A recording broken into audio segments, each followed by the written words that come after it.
When you put your trust in someone and they betray you, they've automatically shown you who they are.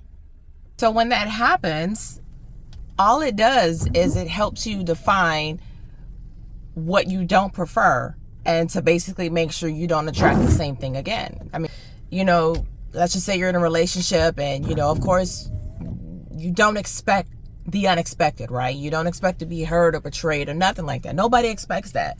But at the same time, you have to put your trust in yourself. Like, you are the only person that can protect your heart.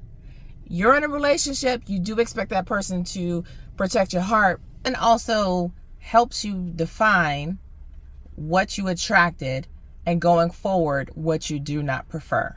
There's a lesson in that. There's a lesson, of course, there's a lesson when there's betrayal. It may not be a good feeling at the time, but there's a lesson in that to, okay, when you do hop into something else, because you made that decision to either say yes or no to this relationship, to this friendship, or whatever it is.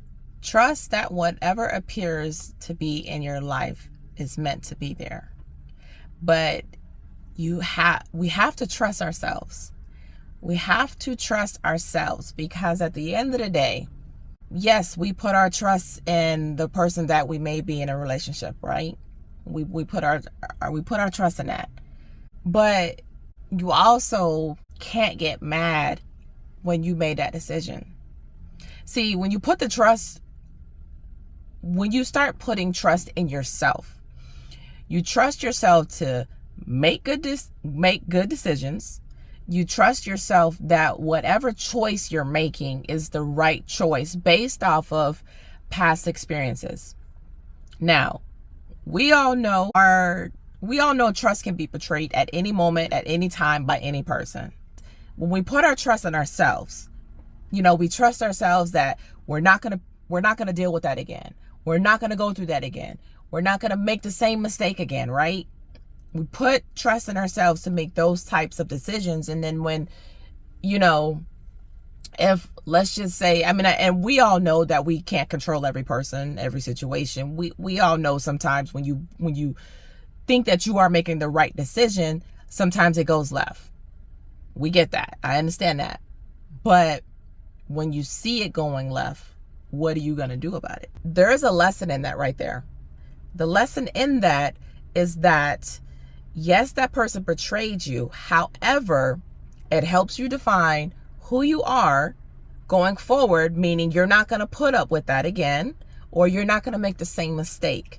So I know that's probably painful hearing that, but it's really true, because we know that everything that we go through, it's to make us wiser. It's to help us not go through the same shit again. But we have to also learn to look at it from a positive stance, and also understand that that person showed you who they were at that particular time.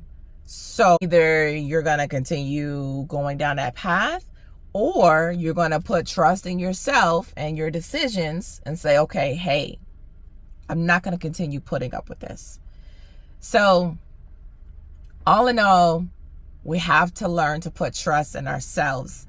And, although putting trust in someone else, especially if you're in a relationship or whatever the case is, we don't expect for the worst, but we also have to put the reflection back on us and say, okay, what could I have done to prevent this? Or if you have no control over it at all and it wasn't your fault, take that time to reflect and think back, okay, was that really a smart decision in the very beginning?